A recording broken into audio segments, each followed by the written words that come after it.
టికెట్ల పెంపు విషయము, ప్రీమియర్ షో బెనిఫిట్ షోల విషయం అనేటువంటిది చాలా చిన్న విషయం అన్నారు దిల్ రాజు గారు. అవును, నమ్మేద్దామంటారా, నమ్మమంటారా? ఆయన చెప్పినప్పుడు నమ్మాలి కదా. ఆయన చెప్పారని చెప్పి నమ్మటం కాదు భరద్వాజ్ గారు. నిజంగా ఇప్పుడు తెలంగాణలో టాలీవుడ్ ప్రొడ్యూసర్స్ కానీ డైరెక్టర్స్ కానీ బెనిఫిట్ షోలు, ప్రీమియర్ షోలు, టికెట్ల పెంపు లేకుండా హ్యాపీగా ఉంటారా? ఉంటారు. ఉంటారా? ఉంటారు. ఎందుకుంటారు? నేను ఎప్పటి నుంచి చెప్తున్నాను, నేను 10 ఏళ్ళ నుంచి చెప్తున్నా ఆ మాట. అసలు ఎందుకు అడుగుతున్నారు వీళ్ళు, పెంపు అడగటమే తప్పు అనేది నా పాయింట్. నేను మొదటి నుంచి నేను పర్సనల్గా చెప్తున్నాను. నేను ఇండస్ట్రీ పరంగా, నేను ఇండస్ట్రీ రిప్రజెంటేషన్ కాదు, నాకున్న ఎక్స్పీరియన్స్తో నేను చెప్తున్నా అది తప్పు, అసలు అడగటమే తప్పు అనేది నా పాయింట్.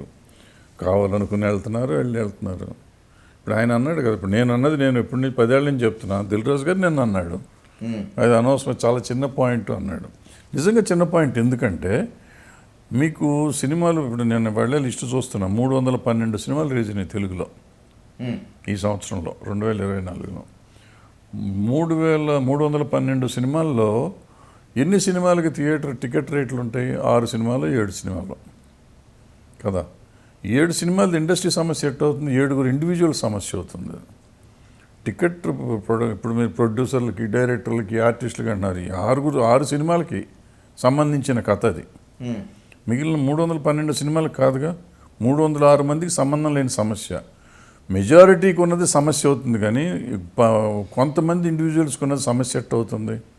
దాన్ని తెలియకుండా ఇంతకాలం సోషల్ మీడియాలో కానీ మీడియాలో కానీ ఇండస్ట్రీ సమస్య కింద చూపించారు. అది ఇండస్ట్రీ సమస్య కాదు అని ఇప్పుడు రాజు గారు కూడా చెప్పారు. ఎఫ్డిసి చైర్మన్, మాజీ ఛాంబర్ ప్రెసిడెంట్, ఆయన మాజీ ప్రొడ్యూసర్ కౌన్సిల్ ప్రెసిడెంటు, గిల్డ్కి చైర్మన్ అనుకుంటా, అన్నీ ఉన్న ఆయన చెప్పారు కాబట్టి నమ్మాలిగా మనం. అండ్ ఇప్పుడు రన్నింగ్ ప్రొడ్యూసరు. టికెట్ల పెంపు వల్ల లాభం ఉంటున్నమాట వాస్తవం. ఎవరికి ఉంటుంది అసలు? 6 7 ఇండివిజువల్స్కి ఉంటుంది. ఎవరికి ఉంటుంది? నిజమే. ఎన్నాళ్ళ నుంచో మీరు టికెట్ల పెంపుకి, ఆ రేట్ల పెంపుకి వ్యతిరేకము. మీరెందుకు వ్యతిరేకం? ఎందుకు పెరగాలి అంట నేను. భారీ బడ్జెట్లతో సినిమాలు తీస్తున్నాము, ఆ డబ్బులు ఈ టికెట్ల రేట్లతో అయితే రావు, అందుకోసమే బెనిఫిట్ ప్రీమియర్ షో అనేటువంటిది వాళ్ళ ఉద్దేశం, వాళ్ళ టార్గెట్. కరెక్ట్, మీరు అడిగింది కరెక్ట్. భారీ బడ్జెట్ ఓ సినిమా, ఇప్పుడు మామూలుగా తెలుగు సినిమా రెగ్యులర్గా తీస్తే 5 కోట్లు 10 కోట్లు అవుతుంది. కొంచెం రీజనబుల్ ఆర్టిస్టులు తీస్తే 30 కోట్లు 40 కోట్లు అవుతుంది. 3 కోట్ల సినిమా దగ్గర నుంచి స్టార్ట్ చేద్దాం. 3 కోట్లకు ఒక చిన్న సినిమా తయారవుతుంది. బలగం లాంటి సినిమా 3 కోట్లకు తయారవుతుంది. బలగం సినిమా మనం వేస్తే 300 స్క్రీన్లో 400 స్క్రీన్లో వేస్తే దానికి ఒక 10 కోట్లు 15 కోట్లు మ్యాక్సిమం రెవెన్యూ వస్తుంది. అంటే రూపాయికి 3 రూపాయలు ప్రాఫిట్ వస్తుంది. దానికి రేట్లు పెంచక్కర్లా. ఇప్పుడు 20 కోట్ల సినిమా, దీని తర్వాత దాని తర్వాత తరం హీరోస్ ఉన్నారు కదా, కొత్త వాళ్ళు కాకుండా 20 కోట్ల సినిమా వస్తే 500 నుంచి 700-800 స్క్రీన్లు వెళ్తాయి.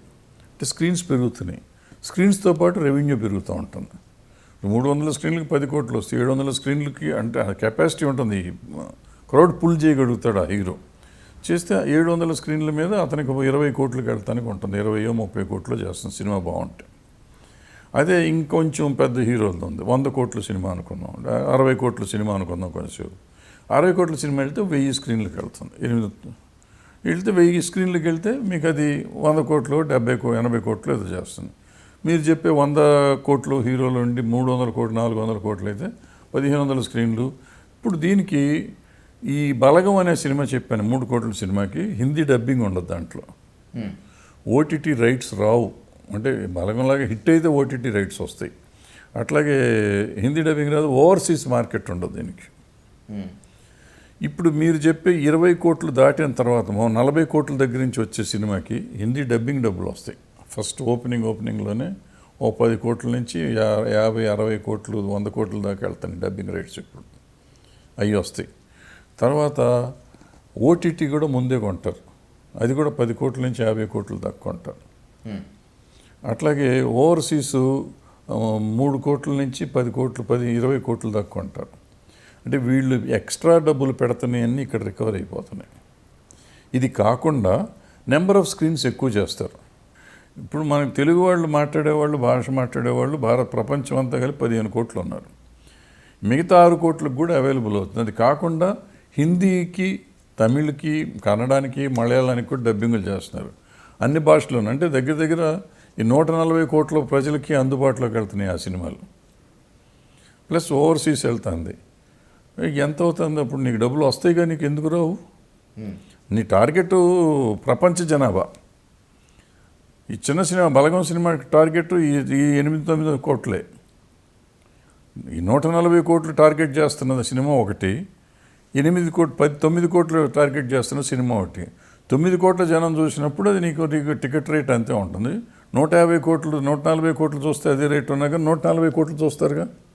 It is available to 140 crores. This is not available to 140 crores.